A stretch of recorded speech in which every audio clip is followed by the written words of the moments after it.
This episode of the Helping Healing Humor podcast is brought to you by Faulkner University. Choosing where to go to college is a big decision, and Faulkner University is the right choice for many reasons. First and foremost, they're committed to biblical teaching. Each of their 85 outstanding academic programs infuse Christian principles into the curriculum and prepare students for professional success in their career and meaningful service in their community. Their main campus in Montgomery, Alabama offers an abundance of opportunities for internships, networking, and entertainment. Over 96% of their students receive financial aid, making Faulkner education a great value. Faulkner is a Christian university dedicated to helping you grow strong in your faith, and their family-like atmosphere will make you feel right at home. Check out faulkner.edu today. Welcome into the Helping Healing Humor podcast with Ben and Travis, brought to you this week by Lads to Leaders. It is coming up April the 15th through the 17th. Great convention that takes place in several cities around the nation, and we hope that you guys will look into that and maybe get your groups to that. It has had a big part in my life and Will's life, who's not with us today. But certainly it's encouraged a lot of people through the years. So look into Lads to Leaders when you get a chance.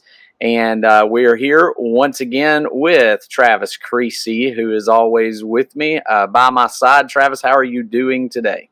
Man, I'm doing great. It's always good to see you, Ben. It's President's Day. Riverside is out of school today.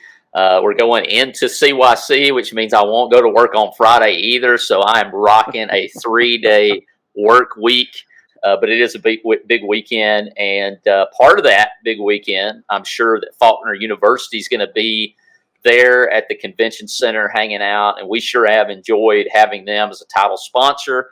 And because of that, we've got a great guest, a special guest that's with us representing the Eagles of Faulkner University, Roxy Wishum. Roxy, how are you today? Yes, thank you, Travis. And Ben, it's good to be with you. I'm doing very well today. And because it is President's Day, my co-worker and the director of the counseling center is not here. Her kids are out of school from Alabama Christian Academy. And so they went on a camping trip this weekend. Nice. And so they're out. I don't know if it's raining where you are. It's raining here. So they're out. It's raining here. Having fun in the great outdoors while it's drizzling rain. But so it's a little quiet here, but we are still here, and most of the students are here. Our classes are going on as usual, but Gotcha. But I'm doing very well. Thank you for asking. Awesome. Well, Roxy, why don't you start off by telling us all that you do at Faulkner? I know how Christian education works. You usually wear multiple hats. I know that I do at Riverside. Ben does at Mars Hill Bible School. So if you want to tell us a little bit about what you do at Faulkner and how long you've been there.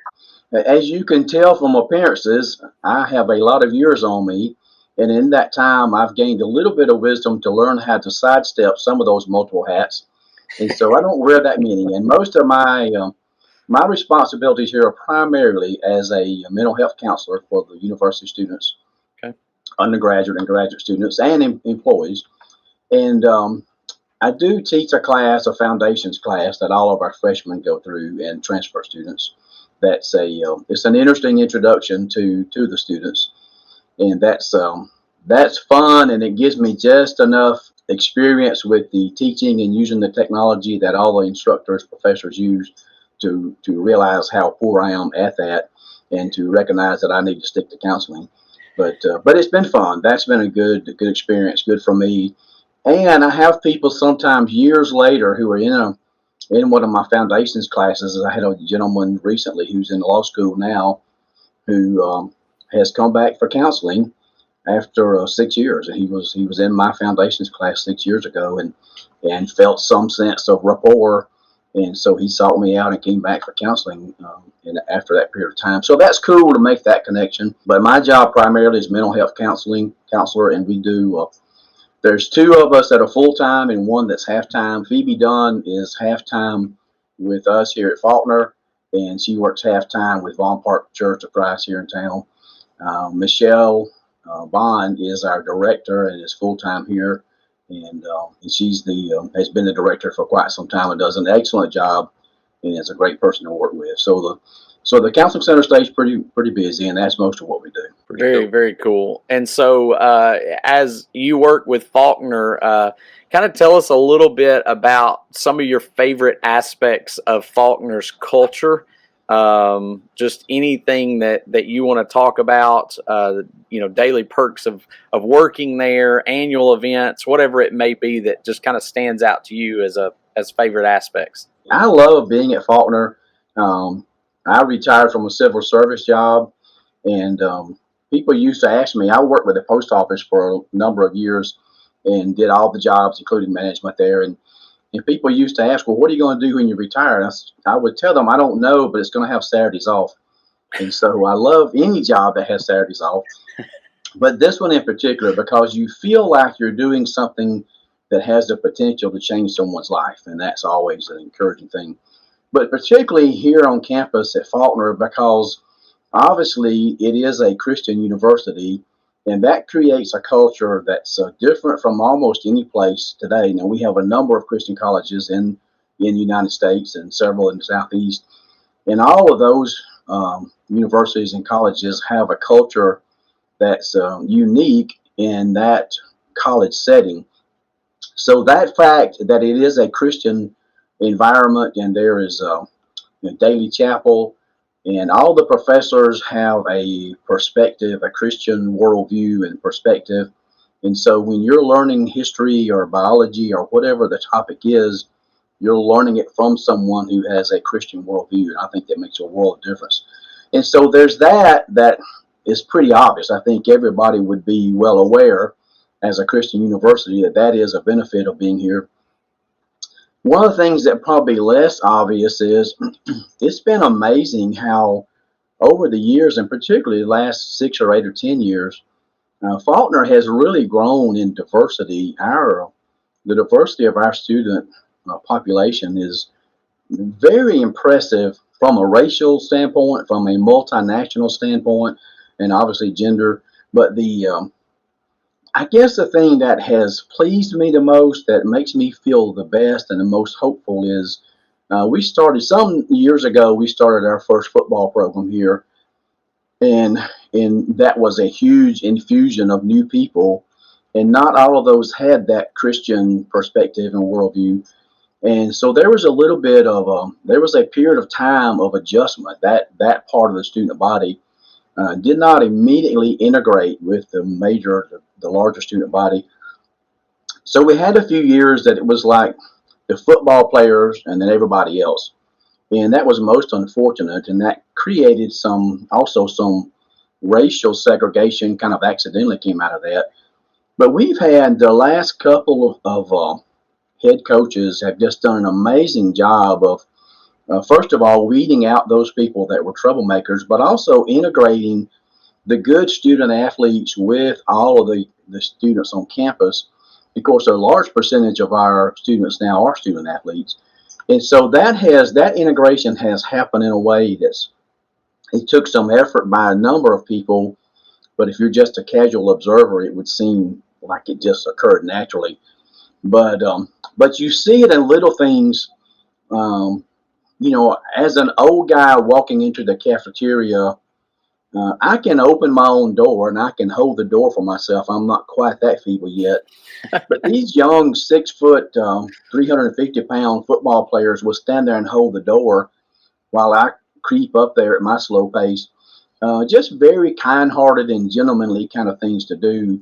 That kind of thing, you see a lot of that. And so there's a lot of interpersonal interactions that are going on between races and people from countries all over the world. And I see people in my practice here that are from a variety of cultural backgrounds. And a lot of people come here. I think everywhere, wherever you go, people have a tendency to feel like I'm the only one that is in my category. I'm the only one that's like me. And so part of my job and part of the university's job, and I think Faulkner does a good job of this, of helping people see you are not so different and you're not so alone. All of us feel like we're isolated and feel like we're the only ones like this. And I wish we could take that environment that's at Faulkner and sprinkle that around the country, I think it would help solve a lot of our problems, and the Absolutely. animosity and the hand grenades we're throwing at each other from one side to the other. I have a good relationship down there, and we love the admission counselor that we have, Mr. Randolph, who comes and visits us from time to time. He's great. He's an awesome guy.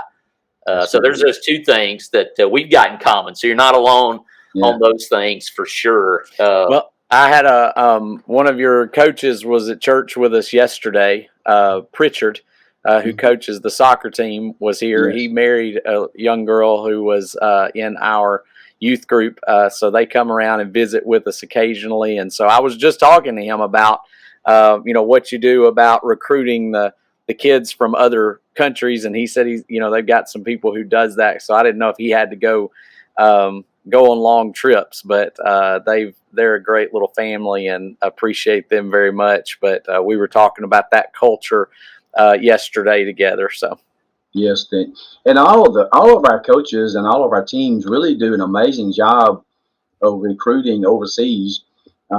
Patrick McCarthy with the baseball team does a great job of bringing people in outside the continental U.S. But obviously in soccer you're going to do that because it's still relatively new in the U.S. Mm-hmm. So to get top quality players, you need to go to other countries, and that's been fascinating to watch that and watch people. And I'll go back to my most recent foundations class this past fall. I asked as I was just interacting with them, I started to pick up. I have a lot of student athletes in that group, so I just asked for a show of hands. How many of you are student athletes? Well, all but one were, and wow. Several of them were from different cultures. This young lady from Germany just was amazing. She's learning English as a second language as she is taking college classes and playing in her sport. Wow. And she's 18 years old. And I think, well, I'm trying to think back what I was doing when I was 18. It was not that. It was not that. But it would be goofy and not of much importance. That's just so impressive to do that. And she would struggle some with the language barrier as we'd be in class, but she's gradually overcoming that. And that's just phenomenal to me. And I think it's to be commended. And that's something that brings a lot of value to Faulkner and other students that get to interact with those that are that impressive. It's a great opportunity. Some kids are leaving home. You just talked about, coming from Germany. It's got to be some impact, maybe some homesickness. But, if they're leaving home for the first time, they go to college, what are some ways to prepare for that mentally, and maybe some tips to avoid homesickness? Well, my tip to parents would be start when they're about 6 years old, preparing for that time when they're going to go off to college. Now, it's easy for me to say that. Mine are grown, and I've already made all of my mistakes with them. But it really is, I think, probably the one area that's a little bit overarching is what I see. This is what I'm seeing in the counseling center and have been seeing for some period of time. We have students that come to see us that fall in two sort of general categories. One group of students have been overparented and one group who have been underparented.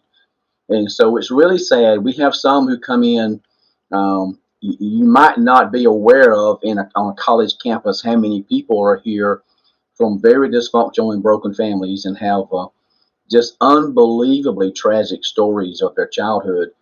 And they're coming out of that and they're trying to, at the same time, remedy some things from the past and prepare for the future. And so those are pretty big challenges. And they've not been parented. They've not been taught how to resolve conflict with others. They've not been taught how to interact in a way that doesn't inflame passions. And so you've got that extreme. And then you've got a few of the sort of our stereotypical, I hate to say homeschooling because that sounds like I'm talking about a whole class of it. We have some amazing homeschool students here who are accomplishing amazing things.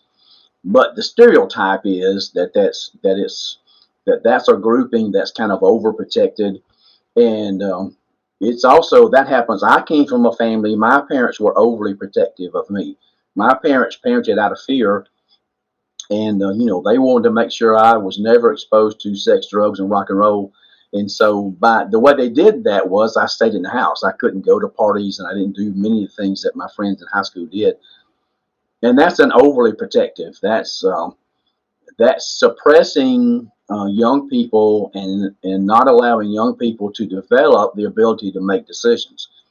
And so people who grow up in that environment where they've never made decisions for themselves, suddenly they're here and they've got to decide how much time do I need to allow for study outside of class? How do I socialize with other people? What's okay? What's not okay?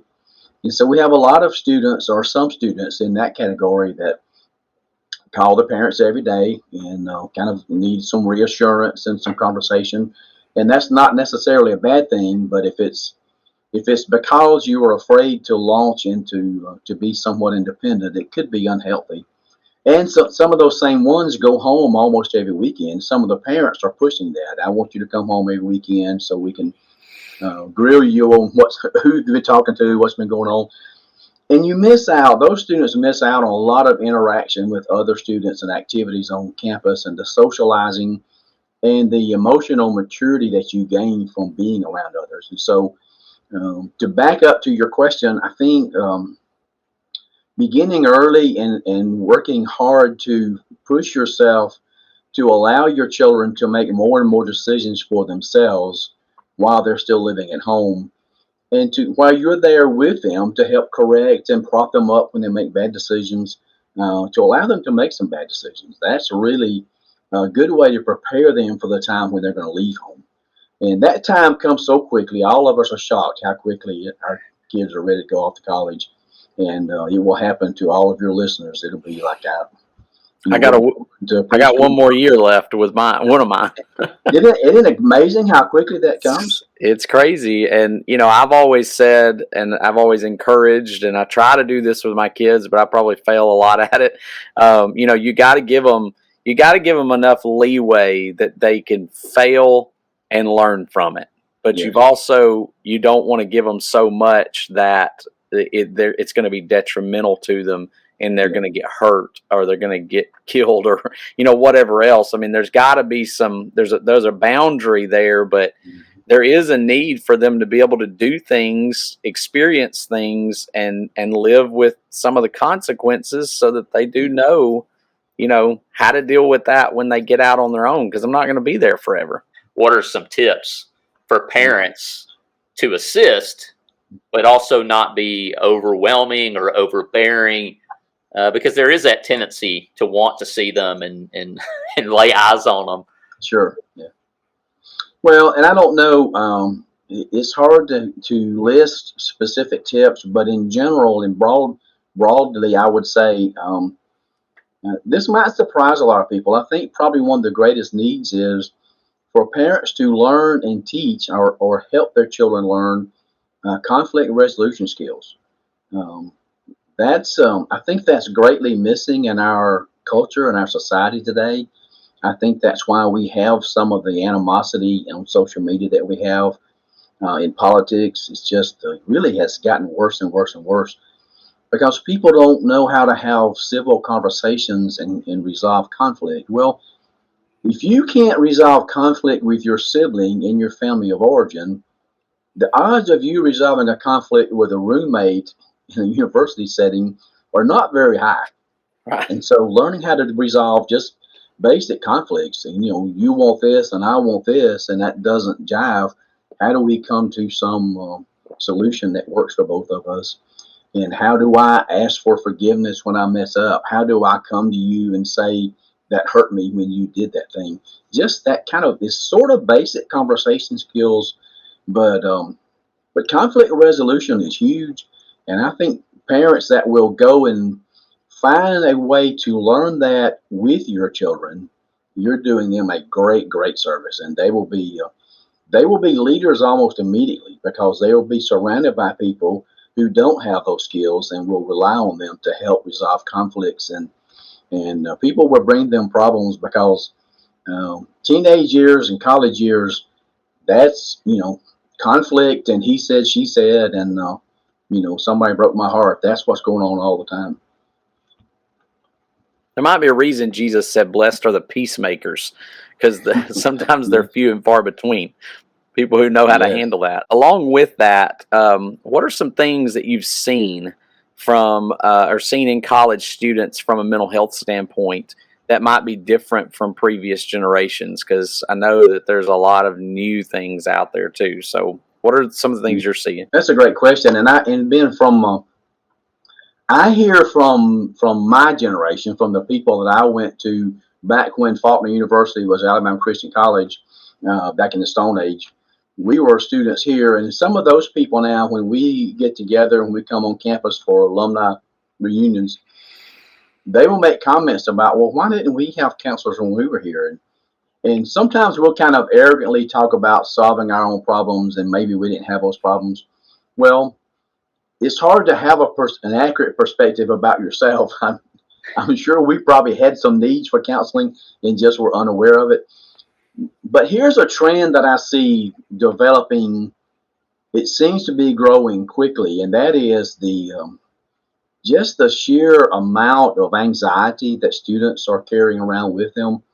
That definitely is a trend that has increased in the time that I've been here. I've been at Faulkner in this capacity about 12 years, and the amount of there's no doubt we keep some records of presenting problems and those kind of things, and before we do that at the end of every semester, we already know the number one presenting problem is going to be anxiety.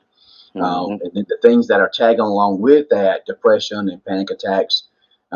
So anxiety is the one biggest thing, and that's the biggest change. And it's just kind of, we had some anxiety when I was 18, 20 years old, but not at the same level and not as widespread.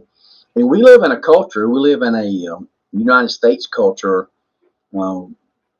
probably exaggerated by the pandemic and then amplified greatly by social media, of people are walking around. If you measure anxiety on a scale of 1 to 10, most people are probably walking around at a 3 or 4 or 5 all the time, always at a level 4.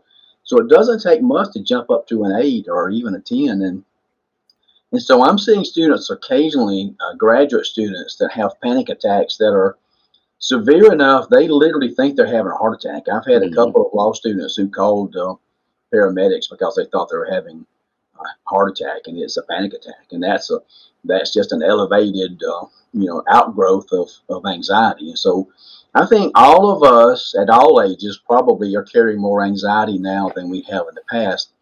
And for that age, they still have, their lives are not mapped out for them yet. They don't know how things are going to turn out. There's national debate about student loans, and on and on and on it could go. There's just a lot of things for them to worry about. And so they worry. And I think anxiety is at epidemic levels, far more than COVID is. And so it's a challenge. That's a hard thing for students to deal with. And it's so hard to identify. And most of us are carrying it, and we don't realize we're carrying it. And so that's hard for college students. As a mental health counselor myself, it's probably I know it's the biggest thing that I deal with. And I'm talking about from kids, 6 and 7 years old, all the way to, older people. So won't set an age there, but you get people who are grandparents, who are already or who are still dealing with it or dealing with it now. And I do think a lot of that is, probably the way that we have not dealt with handling conflicts, all those things that you said. Yeah. And we just live in a world where everything is in front of us at all times on social media, in the news. I grew up watching news every night with my parents, and you kind of have those moments of, oh no, man, there's all these bad things that are happening in the world, and then it went away. But now it pops up on your phone every 5 minutes. There's another big thing that's happening, big news story, national news story, and it's constant. So I think that has really done a disservice to all of us in some ways. Not all podcasts are geared towards health and humor. I want to say how phenomenal it is that I think you're that foundation. You're one of the foundation teachers and they get that opportunity to kind of start that relationship and start off their college career with somebody they know can help them in that aspect. I think that goes a long way. And so thank you for that. Thank you. And it does help. It helps in the personal interaction in the classroom as well. Family devotional time. Fulfilling, organized, fun. Hear, O Israel, the Lord our God, the Lord is one. Love the Lord your God with all your heart, and with all your soul, with all your strength. These commandments that I give you today are to be on your hearts. Impress them on your children. Talk about them when you sit at home and when you walk along the road, when you lie down and when you get up. Tie them as symbols on your hands and bind them on your foreheads. Write them on the door frames of your houses and on your gates. Moses' words in Deuteronomy 6:4-8 to the children of Israel in the speech that closed out not only his ministry, but also his life, can be overwhelming at times and make us as parents feel like we could be doing more to disciple our children. In the fast-paced life that we live, we're usually just happy if everyone makes it out the door with their shoes on the correct feet. Planning and executing a family devotional time can seem out of reach. We're here to help. The Helping Healing Humor podcast has a tool to help you plan, organize, and execute a fulfilling and fun family devotional time for every member of your family, from toddler to teen. As a member of the Ben and Travis Patreon community, you will have access to tons of content at a small price that will help you grow your spiritual life, disciple your family, or even lead a small group Bible study. Patreon membership fees will help our podcast continue to be better and support the cost of creating and publishing the content that our Helping Healing Humor community has enjoyed. Go to www.patreon.com/Ben and Travis to sign up. Hit the link in the show notes for this month's special offer. And it is the Lads to Leaders question of the day. Roxy, when you're in the car, whether there's somebody with you or not, it really doesn't matter to me. When my song comes on, I don't care. I'm going to sing and act out. You know, if I'm not driving, I'll play air guitar or something.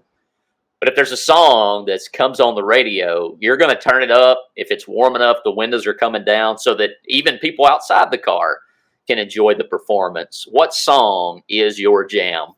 First of all, you do not want to be in the car with me when I'm singing, because that is not a skill that I have. And can I give you two answers? Absolutely. Sure. One is the one that I want to give because I want to try to impress you. And that is "Here Comes a Comeback" by Danny Goki, I think's his name.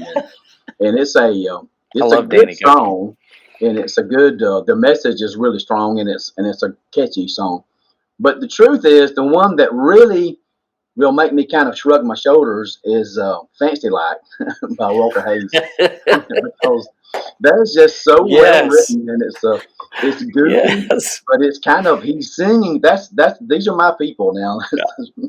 He's singing my song. Well, everybody knows what he's talking about, right? I mean, everybody's, at least in the South, I don't know if Applebee's is a national chain, but here in the South, Applebee's, right? You know what's going on there. Yes, that's awesome. It's a funny song, and it's about my way of living, and he makes me want to kind of do this a little bit. And that's fantastic. Not many things do that for me. That is great. Well, hey, if they have some questions for you, tell us where they can reach out to you. If somebody's got questions about Faulkner, I'm assuming you would be happy to answer those. Or if they've got anything, can you tell us a little bit about where they can reach you?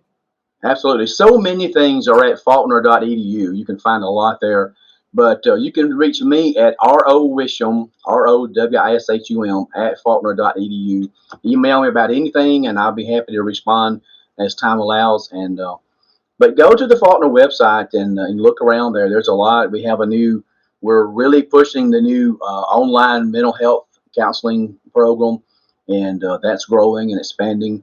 We have so many, the health sciences.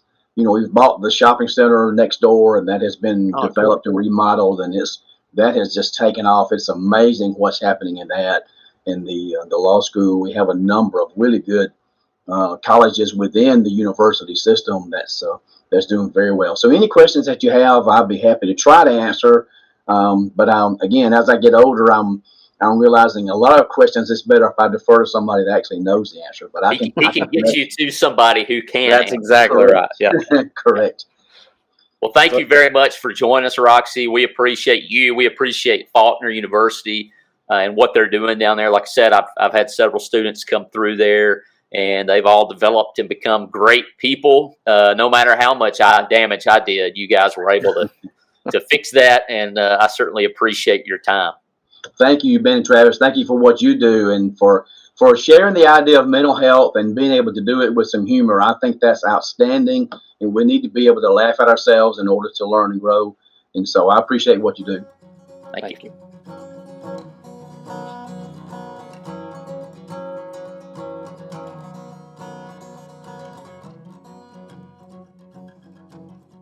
Thanks for being with us for this episode of the Helping Healing Humor podcast. Be sure to download our free ebook, 28 Days of Focused Living, at benandtravis.com and receive all of our Helping Healing and Humor extra content directly in your inbox. We look forward to having you join us at the same Ben and Travis time, same Ben and Travis channel.